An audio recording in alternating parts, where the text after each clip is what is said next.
blind, that's why they calling me wild. I got the vision, I got the fire, I do it all with a smile. You see me baring my teeth, just know that I came here to eat. I'm going off, whip out the claws, y'all better run for the trees. The lion is coming.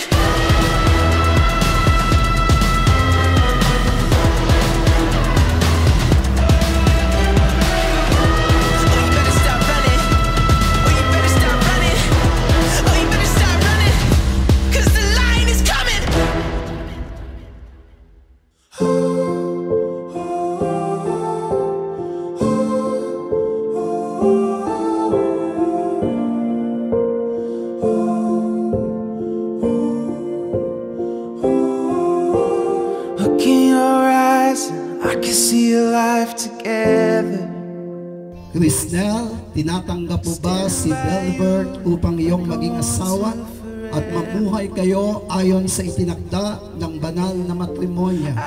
Siya ba yung iibigin, aaliwin, igagalang at iingatan at tanging sa kanya lamang pipisan habang kayong dalawa ay nabubuhay? Tinatanggap ko po. Okay naman. Excited. Medyo pagod sa lahat ng preparation. Though may mga obstacle, may mga hindi pagkakaintindihan. And nag-usap kaming masinsinan and we feel so worth it. Secret lang namin sa relationship namin is huwag masyadong ma-pride. Yun lang. There comes a time na parang sumusuko ako. May times na hirap na din siya. At the point of our worst, we still choose to forgive. We still choose to accept nang nakita namin yung mga bagay na ayaw namin. Kunyari, galit yung isa, dapat yung isa hindi din galit para may someone na papakalma. Hey, you never looked so beautiful. You're everything I've waited for. So much more. Standing right in front of me. And we go every high and low. Ang pinaka-ina-expect ko and talagang very much expected siya yung pinakamagandang babaeng makikita ko na nakasuot ng gown na pangkasal. And ina-expect ko na, syempre, mag-yes I do siya.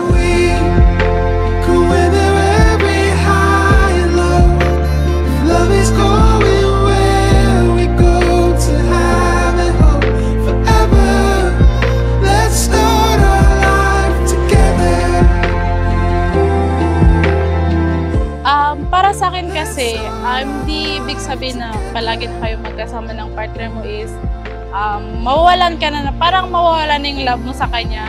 I always think na, ganito siya sa akin lagi, o malambing siya. So, he always take care of me. So, parang mas matimbang pa din yun kesa sa mga away namin. Let's start our life together. 1, 2, 3, 4!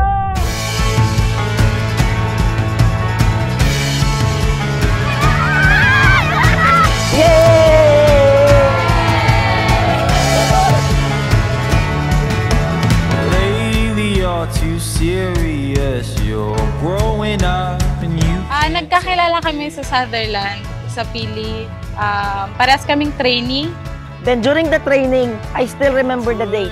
November 11, 11 p.m. Tinanong ko siya kung trainee din ba siya that time. So yes, sabi niya trainee din daw siya. And then eto na, kasalan na. Basta ayos, kinakabahan. Actually, 3 years. 2 years ako na manhikan. And ito na yung pinaka-hinihintay namin at pinaghandaan naming time ng aming chapter. Kasi darating ang panahon, hiwalay ka sa magulang mo. Darating ang panahon, hiwalay ka sa kapatid mo. Darating ang panahon, hihiwalay sa inyo ang anak nyo. Pero bilang mag-asawa, kayo ang magkasama.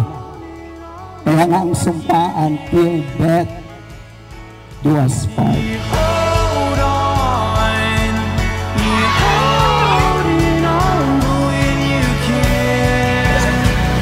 Just let go until your hippie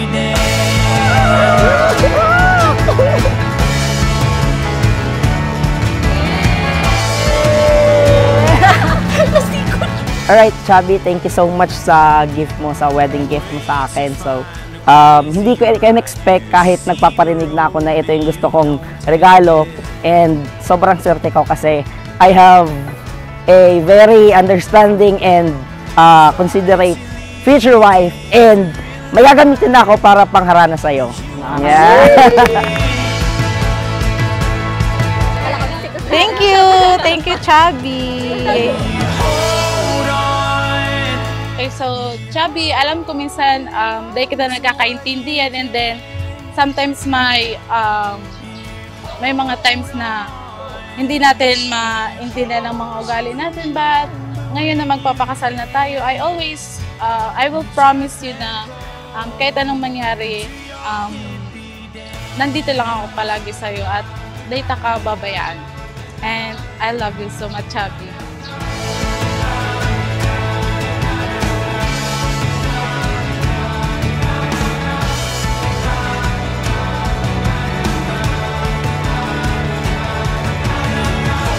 Alright, Chubby, I wanted to let you know na after nito, mag-start yung journey natin na mas improve na, mas challenging na, at mas malawak na yung hamon.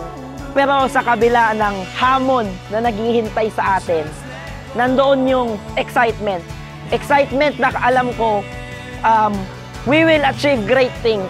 Siguro ang may papromise ko lang is, ano mang mangyari, I will still choose to stay no matter how hard it is. Your Chubby, your husband is always there, and we will choose, and I will choose to love you forever. Lately you're too serious, you're growing up and you can't take it.